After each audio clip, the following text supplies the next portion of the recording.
How are you doing? Everything's going great. Still growing, and all's good so far. Is there anything you need to, number one, report, number two, ask, number three, get clarity on? Because I'm here for you. Sure, yeah. I would like to know, I'm big into rituals. I'd like to know, you're ultra successful. What would you say are some of your rituals that you have noticed over the course of your lifetime that you feel have created the greatest amount of success? Okay, and I'll tell you something very interesting. Do you know who Dave Asprey is? Sounds very, very familiar. He owns and runs Bulletproof Coffee. You know what that is? Yes. Very familiar. Okay, so Dave is a friend, and I also mentor him. And also, he and I are going to be launching a business podcast in about, I don't know, a number of weeks called Entrepreneur Disrupted. And he and I were on the phone a week ago from Australia. This is not an ADD moment, by the way. And we were discussing the new, and Dave has about 30 million people listening to his health podcast. And it's not just health, it's peak performance.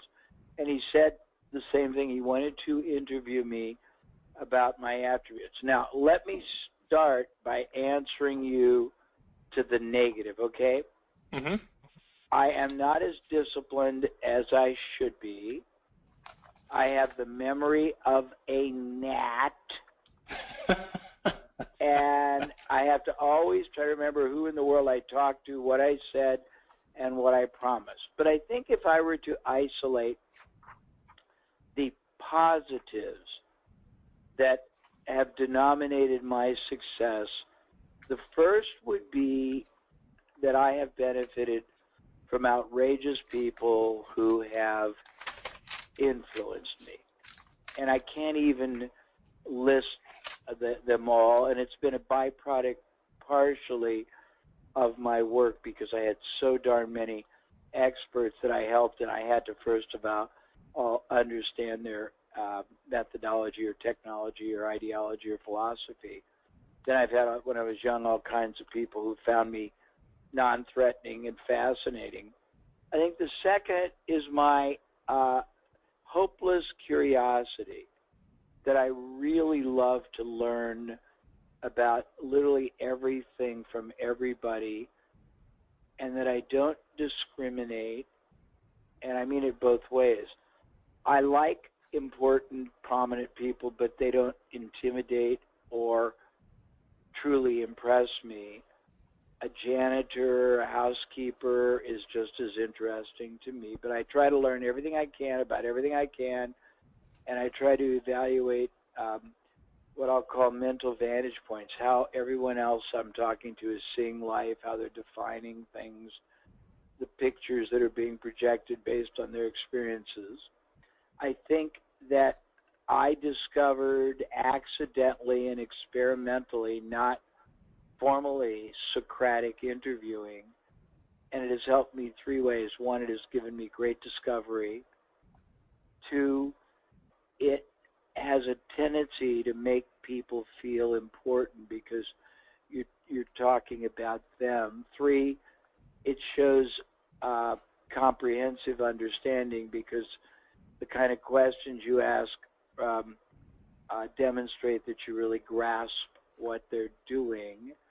I think I have taken to heart the tenets of preeminence in terms of I tell people what's in their best interest.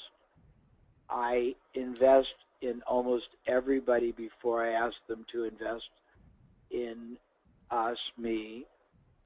I try very ardently to help everybody, even those, and particularly those that can't directly benefit me.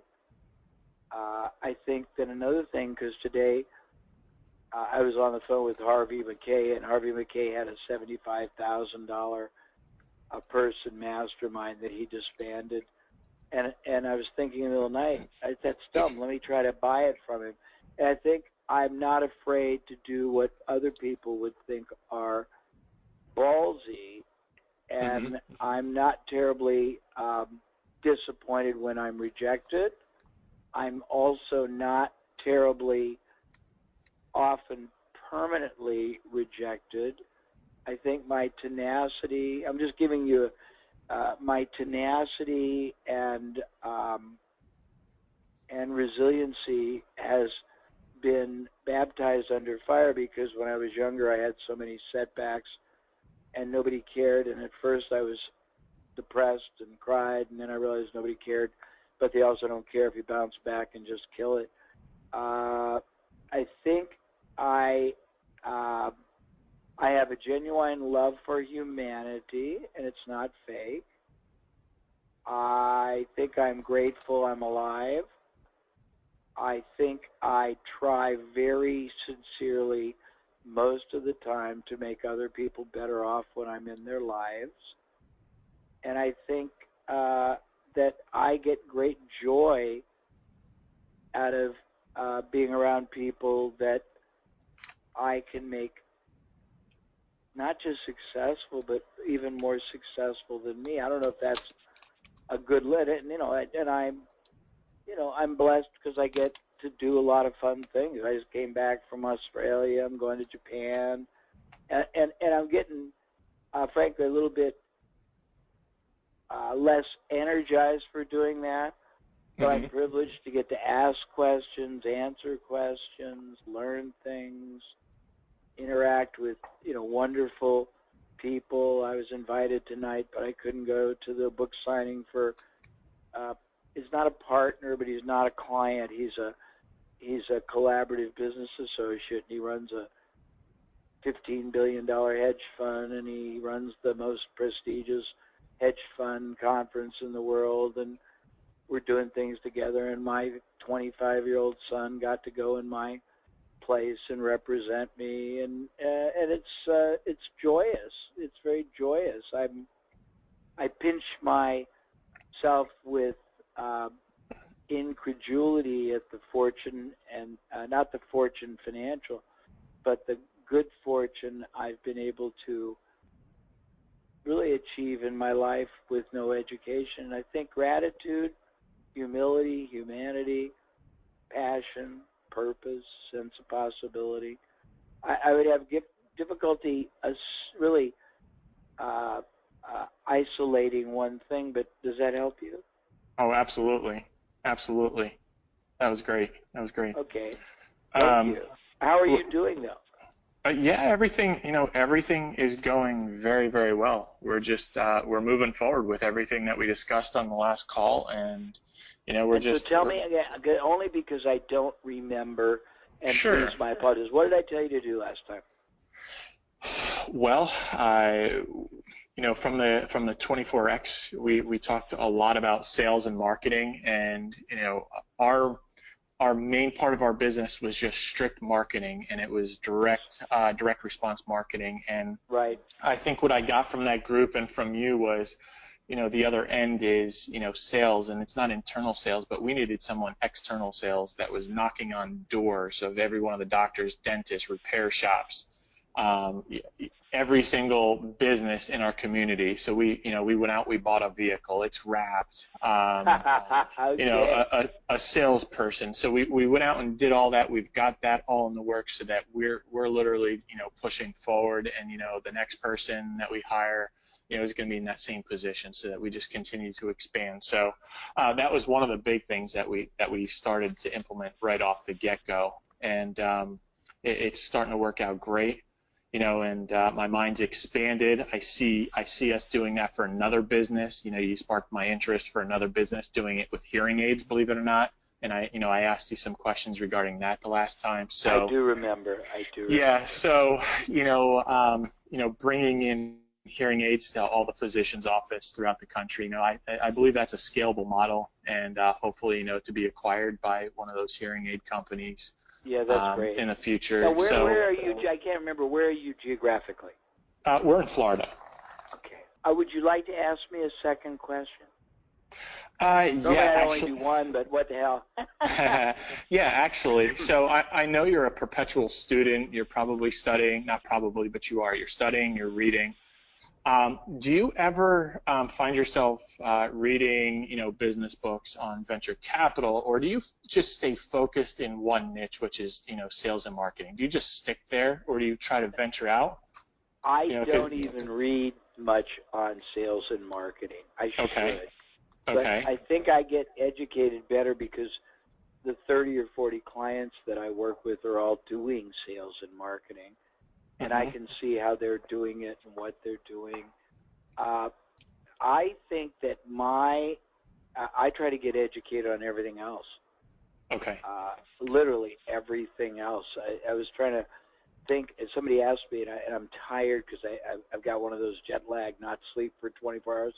But I was getting yes, my hair cut today, and he said, "What's new?" And I thought, "Well, I don't know what's new." And yet, I was in uh, I was in Queensland, and I did a trade deal with the guy that runs all of News Corp for them for $200,000 for me to help all their clients. I'm doing something with a guy that has the #1 reality show in Australia. I was invited, as I said, to this hedge fund uh, Biggie's deal tonight, and I can't go.